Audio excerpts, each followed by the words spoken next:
Welcome to a Blood and Pigment ship review. I'm Joseph. I am Guy, and we have a guest this week. Hello, I am Dan. Welcome to Boat Week. Today we will be discussing the Piragua from Blood and Plunder. This boat costs 7 points. This boat's max speed is 5 inches. It has a sail sitting for 5 inches, 3 inches, and 0 inches. Its windward value is -2. This boat's turn value is 5. The Piragua's hull fortitude is 3, and its hull integrity is 4. It takes 8 hits to reduce it to durability 1. The Piragua can hold up to 24 models. This boat can have 4 swivel guns. You can also make it a light gunboat and mount a single forward-facing light cannon at the cost of 2 of the swivel guns. The Piragua has the easy-to-handle, galley 4, and low-profile traits. This is a very unique boat. Very different than the canoe and longboat, isn't it? It feels like a ship. It's like a small ship or a big boat. We can't really put a pin on it. I like this boat quite a bit. It's 7 points, seems a little expensive. I hate paying that for it, but it is much sturdier and more menacing than the other two by a long shot. I would say better in game economy as well. Yeah, the first thing that jumps out to me about it is that speed of 5. Yeah, Wow. how about that? It's like a little frigate. Yeah, it is. On this tiny little square rig boat, it's going 5 with windward value of -2. It packs quite a punch with 4 swivel guns on it as well. That is some serious firepower. That is my favorite thing about it. You can load it up with a bunch of cheap crew with swivel guns and be throwing 12 dice here, there, and everywhere. Going 5 like a little murderous speedboat. Mm-hmm. You can actually outrun some of those horrible ships that intend to ram you. Yeah, and punish them for getting close by shooting at 6s or 7s. Yeah, 12 dice. Yeah, that's a deck clearer usually. Yeah. Let's look at some of the traits here. It has rigging, unlike some of the other boats, and it has the easy to handle trait. That means you can just change your setting, your sail setting with a standard action rather than a dedicated action. Makes it easy to move up and down, but usually you stay at 5 inches, so not a huge game changer. It has Galley 4, which Galley 4 gives it the Sweeps 4 trait, and Galley 4 lets it move at its Sweeps trait if the sweeps are crewed or its current speed, but it has to always move at least its current speed value. And then it tops it off with low profile, where you apply a +4 penalty to a shoot test made with artillery attempting to hit the hull of this non-rigging structure section. So the boat itself. The penalty is applied to the additional dice, not applied to the additional dice, only the initial hit, which makes it harder to hit than the bark. In a lot of ways, it's better than the bark, and this is a big part of that. You just don't get pummeled as hard. Yeah, it's pretty sturdy too. Yeah, I was going to say that has a decent amount of hit points compared to the... it has 9 compared to the other boat's 4 hit points. Yeah. I would suggest that critical right off the bat. The Piragua is a small ship. The bark is a large boat. That is how I'm seeing it now. That's a burn on the bark, isn't it? It is. It really is. Let's talk about the upgrade, or this ship can have a light gunboat. You mean downgrade? Yeah, it's really a downgrade. I wouldn't call it an upgrade. It would cost 5 points to mount a single cannon on the ship in the front, or 6 points if you're going to give it grape shot. Comparing that to the 8 points for the 2 swivel guns you lose, and it only shoots half of the dice and makes it so you can only shoot in front of you rather than all the way around the ship. Doesn't seem a great option to me. I've tried it once and I really wasn't happy with it. The dream scenario is line up a raking shot with it every single time, but even a raking shot with one light cannon isn't anything to write home about. Row me closer. I want to hit them with my grape shot. No. No. No. Also, Joseph, I could point out in that dream scenario you're mentioning, their ship is headed straight for you, and you're headed straight for them. So that's going to also set up a terrible ram scenario for the Piragua. That's the second tier dream scenario. The best scenario is from the stern, so they are Oh, and so you reduce their fortitude. So. to that -1. Yeah.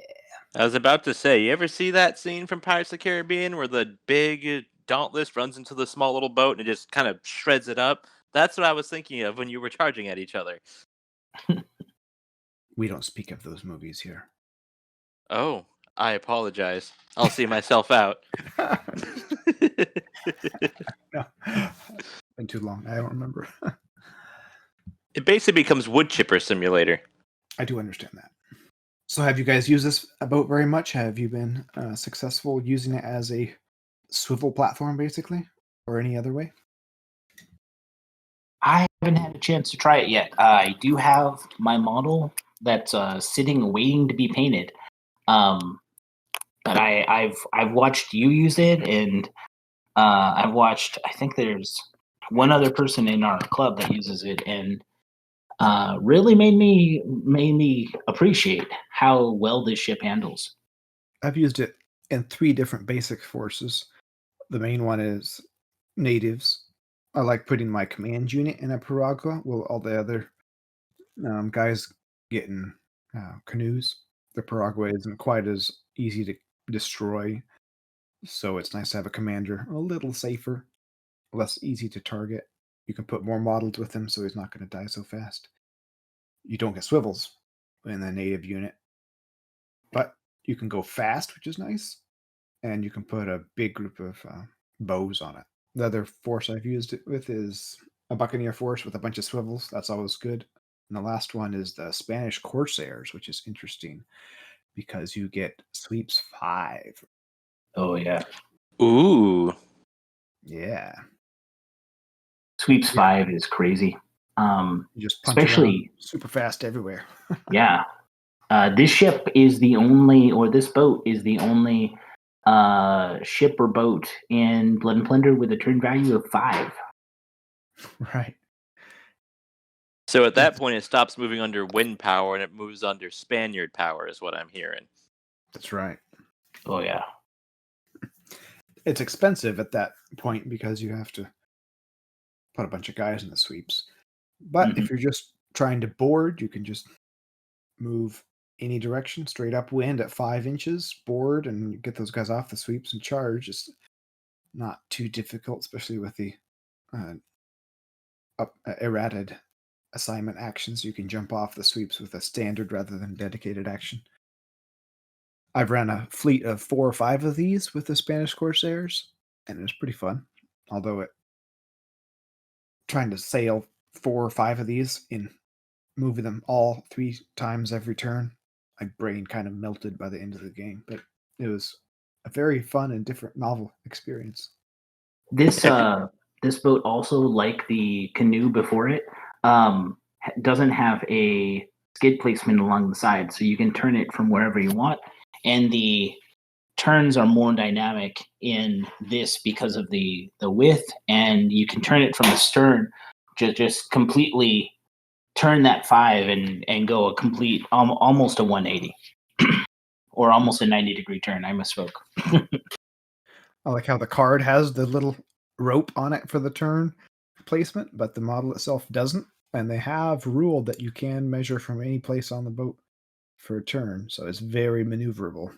Yes. I guess it's the most maneuverable ship in the game, isn't it? Yeah, it is. Yeah.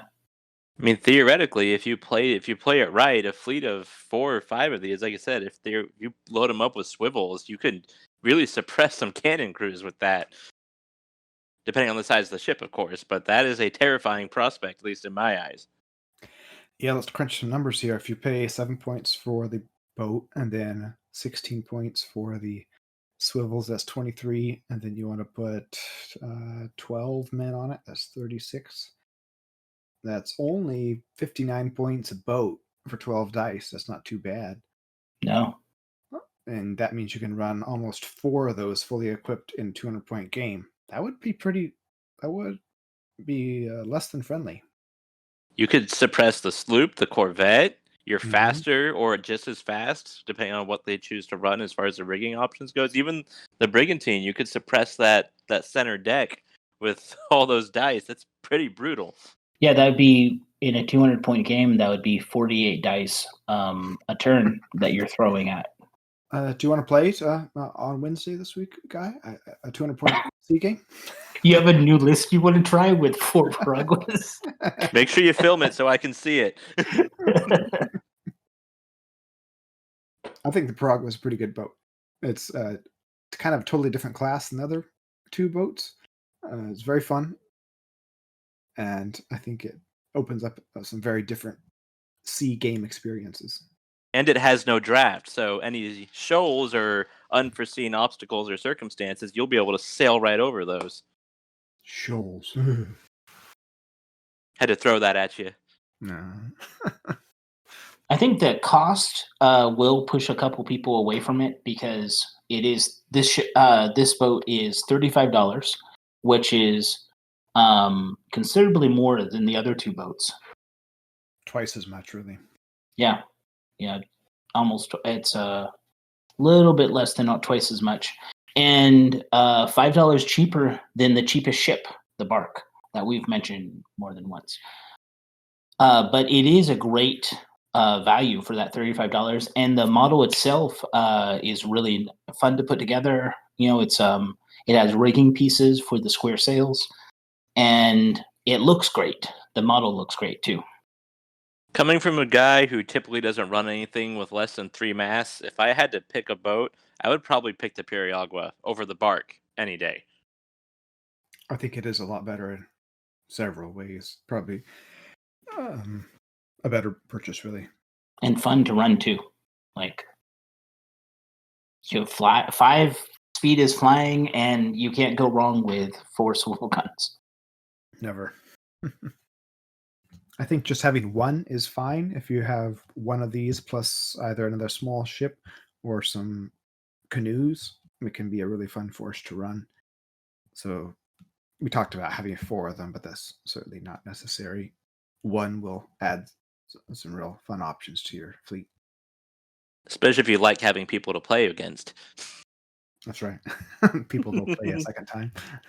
Yeah, in you could outfit one of these for a 50-point or 100-point game very easily. Mm-hmm. It is a little less flexible because you only can put 2 units in it since it has 1 deck. Bark could fit up to 4. So it'd be limiting doing a 100-point force with just this boat. Where no support units. It's really easy to do that with, but this and one other boat, 100 points would be real fun. And if you're running a naval landing force in an amphibious scenario, this makes a pretty decent flagship to help support your guys. 4 swivel guns is quite a bit of firepower. Mm-hmm. And 24 models too that you can dump out on shore. Yeah. And you can get to shore fast with that 5 speed. Mm-hmm. Can you fire swivels after you beach it, or is that a no-no? Yes. Why couldn't you? Just confirming. You can fire cannons in a ship while you're beached too. So yeah, just running this up on the ground and having a nice little place with cover on the beach, shooting swivels, not too bad. Pick a unit you don't want to see anymore and just unload. Yep. Yeah. You would have to reduce it to a 0 sail setting if you want to. When beaching a boat, you have to reduce it to 0 and do a repair action to push off of the beach. If you want to get off. Most games will just probably sit there the rest of the game if you actually hit the shore. At least I would. Yeah, I've never climbed back in a ship or boat before. We take the beach or we die. There is no middle ground. Yeah. I would give this the prize for being the best boat in the game right now. I would agree. I concur. For a detailed review of the Piragua and all the other ships in Blood and Plunder, you can go over to bloodandpigment.com and look at written reviews. We have articles on ships, boats, nations, factions, terrain building, painting guides, battle reports, and anything you want, basically, as far as Blood and Plunder. Go check it out there. With that, this has been another Blood and Pigment ship review. Keep your dice ready and the wind at your back.